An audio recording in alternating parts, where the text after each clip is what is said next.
તો કીવમાં ભારતીય મિશન આ અહેવાલની સત્યતા ચકાસી રહ્યું છે। તેમને હજુ સુધી યુક્રેનિયન પક્ષ તરફથી આ સંદર્ભમાં કોઈ ઔપચારિક સંદેશ મળ્યો નથી। એવો દાવો કરવામાં આવી રહ્યો છે કે તે ગુજરાતના મોરબીનો રહેવાસી છે। આ યુવક છે શાહિલ મોહમ્મદ હુસૈન, કે જે મોરબીના રહેવાસી હોવાનો હાલ ખુલાસો થઈ રહ્યો છે।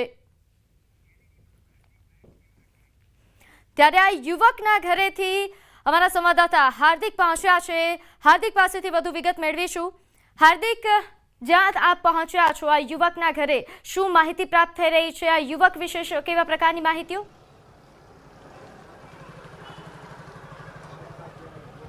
જી પ્રીતિ, આ સાહિલ નામનો યુવાન છે તે મોરબીના કાલિકા પ્લોટ વિસ્તારમાં રહે છે અને આજ એમનું ઘર છે કે જ્યાં તે રહે છે। તે છેલ્લા ઘણા સમયથી અભ્યાસ અર્થે છે તે રશિયા ગયો હતો અને ત્યારબાદ જે આજે વિડીયો સામે આવ્યો છે, વિડીયો પરથી જે છે એમના પરિવારને પણ જાણ થઈ છે કે તેમની જે ધરપકડ છે તે ક્યાંક યુક્રેન સેના દ્વારા કરવામાં આવી છે। હાલ આપણે એમનું જે ઘર છે તે પણ બતાવવાનો પ્રયાસ કરીશ। હાલ પરિવારજનો દ્વારા જે ઘર છે તે અંદરથી બંધ કરી દેવામાં આવ્યું છે। પરિવાર છે તે અંદરથી બંધ કરી અને જે છે ઘરમાં જ છે।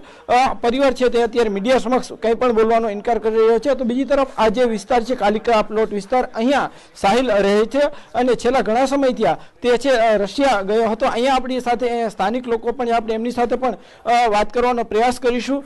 ખાસ કરીને તમે સાહિલ નામના આ જે યુવાન છે આપ ઓળખો છો ખરા? આપણે જોયો જ નથી સાહેબ।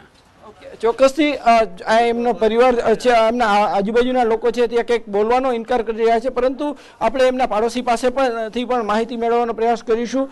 માસી, આ જે સાહિલ નામના યુવાન છે તે અહીંયા રહે છે, ક્યાં રહેતો હતો? સાહિલ ક્યાં રહે છે?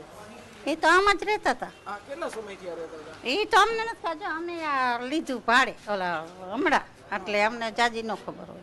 ચોક્કસથી આ જે છે એમના આસપાસના વિસ્તારના લોકો તે પણ કંઈ પણ બોલવાનો ઇનકાર કરી રહ્યા છે, પરંતુ હાલ આ જે કાલિકા પ્લોટ વિસ્તાર છે અને અહીંયા આ યુવાન રહે છે તે છેલ્લા ઘણા સમયથી રશિયામાં ગયો હતો અને એવી પ્રાથમિક વિગત મળી રહી છે કે ત્યાં જે છે તેમને કોઈ કેસમાં ફસાયો હતો અને એ કેસને લઈને તેમને જે છે એ રશિયા પોલીસ, જે રશિયાની સેના છે તેમને યુક્રેન યુદ્ધ માટે મોકલ્યો હતો અને ત્યાં તેમને સરેન્ડર કર્યું હોય, પરંતુ આ મામલે હાલ સ્થાનિક પોલીસ છે તે પણ વિગતો મેળવી રહી છે અને આ મામલે જે છે ટૂંક સમયમાં પોલીસ દ્વારા પણ સત્તાવાર માહિતી આપવામાં આવે તેવી પણ શક્યતા છે। જી પ્રીતિ। જી બિલકુલ। અને હાર્દિક, જે વિસ્તારમાં એ રહી રહ્યો છે, જે રીતે આપે જણાવ્યું કે પ્રાથમિક વિગત એવા પ્રકારની છે કે ઘણા વર્ષથી રશિયામાં હતો, ભણવા માટે ગયો હતો, જ્યાં તે ડ્રગ્સ સાથે પકડાયો હતો અને જે બાદ તેને યુદ્ધ સમયે સેનાએ લડવા માટે ઉતાર્યો।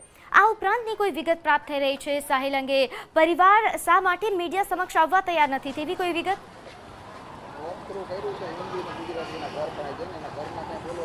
ચોક્કસથી હાલ આજે છે સમગ્ર મામલે પરિવારે મૌન સેવ્યું છે, પરંતુ ક્યાંક પ્રાથમિક વિગત એવી મળી રહી છે કે તેમના માતાશ્રી છે, તેમના માતા છે તે ક્યાંક જે છે એ દિલ્હી જવા માટે રવાના થયા છે અને તે છે એમ્બેસીમાં જે જઈ અને જે તેમના પુત્રને છે તે છોડાવવા માટેની માંગ છે તે સરકાર સમક્ષ કરે તેવી પણ શક્યતા છે।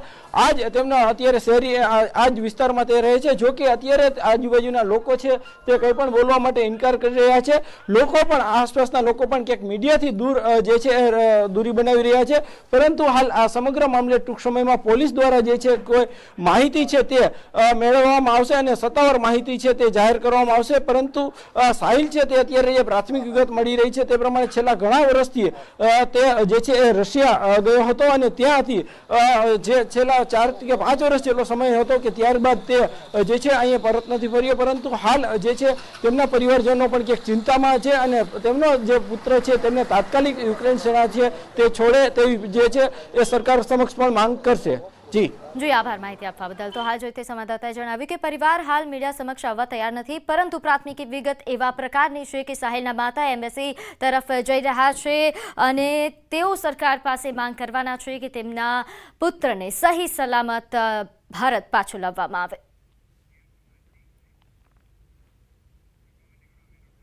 તો મોરબીનો 22 વર્ષીય આ યુવક જેને આપ જોઈ રહ્યા છો સ્ક્રીન પર, જે રશિયા ભણવા માટે ગયો હતો, પરંતુ ત્યાં એ ડ્રગ્સ સાથે ઝડપાઈ જતા તેને 7 વર્ષની સજા માટે જેલ ભેગો કરવામાં આવ્યો હતો. પરંતુ ત્યાંથી જ્યાં એ જેલમાં હતો ત્યાં યુદ્ધના સમયે સેનાએ તેને લડવા માટે ઉતારવાની ઓફર કરી, જેલ મુક્ત કરવા માટે ઓફર કરવામાં આવી કે જો તું યુદ્ધ લડે છે તો તને જેલ મુક્ત કરવામાં આવશે, અને તે તૈયાર પણ થયો. યુક્રેન સામે યુદ્ધ માટે એ લડી રહ્યો હતો, પરંતુ ત્યાં કમાન્ડર સાથે અણબનાવ બન્યા બાદ આ પ્રકારની વિગત મળી રહી છે કે તેણે યુક્રેનિયન સેના સામે સરેન્ડર કર્યું.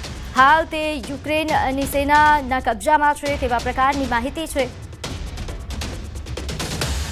તે હાલ જે માહિતી પ્રાપ્ત થઈ રહી છે, અમે યુવકના મામાનો પણ સંપર્ક કરવાનો પ્રયાસ કર્યો, પરંતુ યુવકના મામા પણ બોલવા માટે તૈયાર નથી. તેની પાછળના શું કારણો છે તે વિચારવા પડશે, કારણ કે હજુ સુધી પરિવાર તરફથી કોઈ પણ પ્રકારની માહિતી આપવામાં નથી આવી, ન તો મીડિયા સમક્ષ પરિવાર કંઈ બોલવા તૈયાર છે.